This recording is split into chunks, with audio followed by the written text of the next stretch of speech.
Ya pemirsa, kalau saya lihat di sosial media ini memang masih heboh soal beberapa kasus yang saat ini tengah mendera Bea dan Cukai. Meskipun kita mengedepankan bahwa pastinya lah ya, bahwa apa yang dilakukan saat ini sedang diperbaiki secara internal oleh Bea dan Cukai. Tapi tampaknya di dunia sosial media ini belum lupa dan lagi masih hangat-hangatnya ini. Jadi sorotan Bea dan Cukai usai pejabat hedon, bahkan kemudian acak-acak koper putri dari presiden. Dan selanjutnya ini baru-baru saja mengenai cuitan yang kasar, bahkan ada kata-kata babu di sana, belum lagi mengenai hadiah yang ketika masuk ke Indonesia dikenakan tarif yang ini cukup signifikan jutaan rupiah. Langsung saja hal ini akan saya tanyakan kepada Mas Yudi Purnomo sebagai pegiat anti korupsi kita di sini. Selamat malam Mas Yudi. Selamat malam, dan Mbak. juga Pak Trubus di sini sebagai pengamat kebijakan publik. Iya, Mbak. Saya pemirsa sudah mencoba menghubungi Mas Justinus Prastowo yang merupakan jubir dari Kementerian Keuangan, tapi tampaknya beliau sedang sibuk, tapi tidak mengapa. Mungkin kita akan bahas, saya minta pendapatnya dulu Mas Yudi bahwa kita mengedepankan kasus praduga tidak bersalah dulu ya, itu dengan kita apa kedepankan, yang terjadi. Tapi kok ya bertubi-tubi, lagi-lagi masyarakat kurang puas, banyak keluhan ini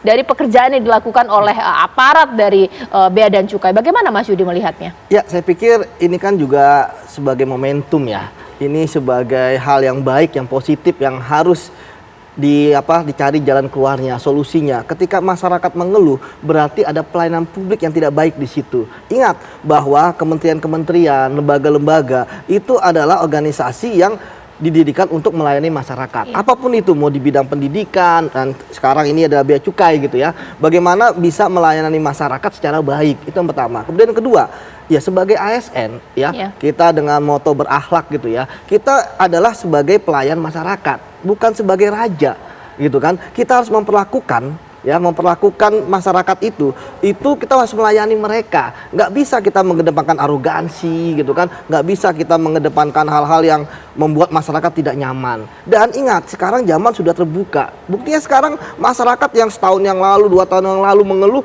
semua dikeluarkan saat ini. Akhirnya yang terjadi apa? Akhirnya terjadi saat ini seperti kena meteor gitu ya, kena meteor bahwa semua terkumpul di saat-saat ini. Nah, untuk itulah maka ini harus jadi contoh ya.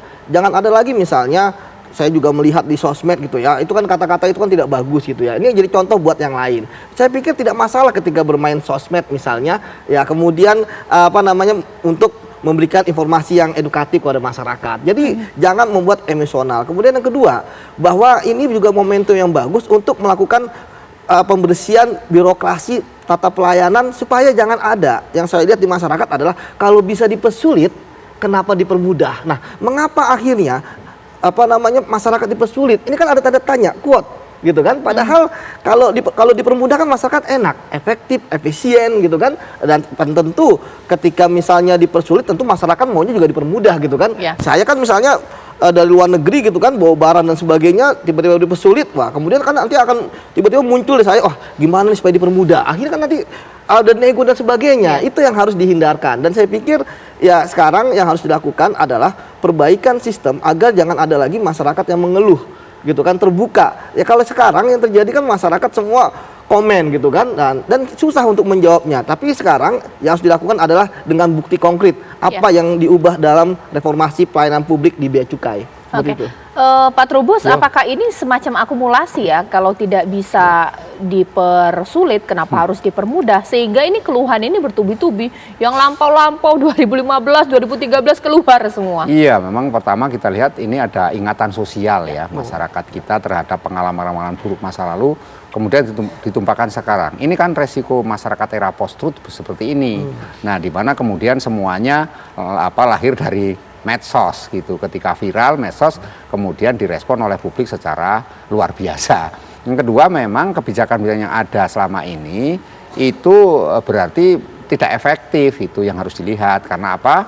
Karena pembenahan yang dilakukan, misalkan ini kejadian kan sudah lama, meskipun Bu Sri Mulyani sudah melakukan pembenahan tahun 2021 terakhir itu terhadap Bea Cukai itu.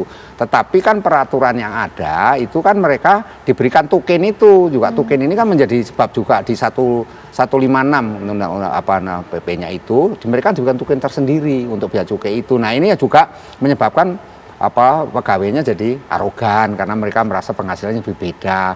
Ya memang ini Kementerian Sultan ini banyak sekali masalah-masalah yang mendera sekarang ini. Yang ketiga menurut saya memang perlu ada kebijakan yang tegas. Ini kan persoalan pengawasan yang lemah ya, pengawasan lemah, di mana kemudian disinilah entry point kita untuk membenahi semua, karena ini sesungguhnya kan seperti fenomena gunung es nanti akan beruntun, itu akan terus ada lagi nanti. Setelah ini akan lahir lagi, apalagi keluhan masyarakat yang akan lewat medsos ini. Nah ini saya rasa saatnya untuk Kementerian Keuangan, terutama Bea Cukai, untuk melakukan pembenahan menyeluruh total sistem itu tadi, dari hulu ke hilirnya harus dibenahin semua. SDM-nya kalau perlu ya diganti semua gitu, harus memang dimutasi. Jadi dimutasi, diganti yang baru lagi, sehingga itu namanya reformasi total namanya kan gitu. Kalau birokrasi yang nggak dibenerin nggak bisa itu, karena memang akan muncul lagi seperti itu ya kan. Dan yang paling adalah kebijakan regulasinya harus diganti. Memang itu sudah terlalu lama, Mbak. Mas Yudi, sebenarnya waktu di KPK sempat ada keluhan dari masyarakat tidak sih? Mungkin sebenarnya kutipan-kutipan yang kemudian ditujukan untuk masyarakat, barang-barang impor ini sempat ada kecurigaan, diapain sih, buat apa sih, jangan-jangan kemudian diambil, atau mungkin ada kong kali kong, ini seperti apa? Ya, kalau saya kan dulu bukan di bagian pengaduan masyarakat ya, jadi saya tidak memahami mengenai informasi dari masyarakat ya. Namun yang jelas ya, kan secara umum kita bisa lihat kan tata kelola pelayanan publik itu sebenarnya seperti apa sih? Ya pertama, sebelum bersih dari korupsi nepotisme gitu ya, dia harus good governance dulu gitu. Dia harus efektif, harus efisien, jelas tata kelolanya, jelas bayar berapa, ya kan, kemudian bayarnya kemana. Dan ini paling penting, seharusnya kenapa sih terjadi ada arogansi? Ya karena ASN berhubungan langsung dengan masyarakat. Nah, dalam tata kelola yang baik harusnya tidak boleh dong berhubungan langsung, ya. Jadi kalau ada hubungan langsung, ini yang titik rawannya. Ya benar seperti dikatakan oleh Pak Trubus gitu ya, bahwa kita ini ke depan tuh mau bagaimana? Kalau misalnya nanti orangnya diganti pun ya, ketika misalnya ternyata sistemnya masih sama, bertatap muka, ada orang masuk ya kan, kemudian suruh bayar segini, bahkan kemudian ada proses nego. Kalau saya lihat di sini, itu yang berbahaya. Harusnya sudah fix dan tidak ada proses nego lagi, seperti itu. Oke, ini masih belum firm dan belum jelas dan clear ya Pak Trubus ya mengenai, ya kita tahu secara aturan setiap barang yang masuk ke Indonesia atau juga keluar dikenakan pajak. Tapi untuk barang-barang tanpa transaksi jual beli, contohnya adalah hadiah, ini kemudian dikenakan juga, harganya dianggap tidak masuk akal. Nah ini bagaimana ini? Sesaat lagi ya di Apa Kabar Indonesia Malam.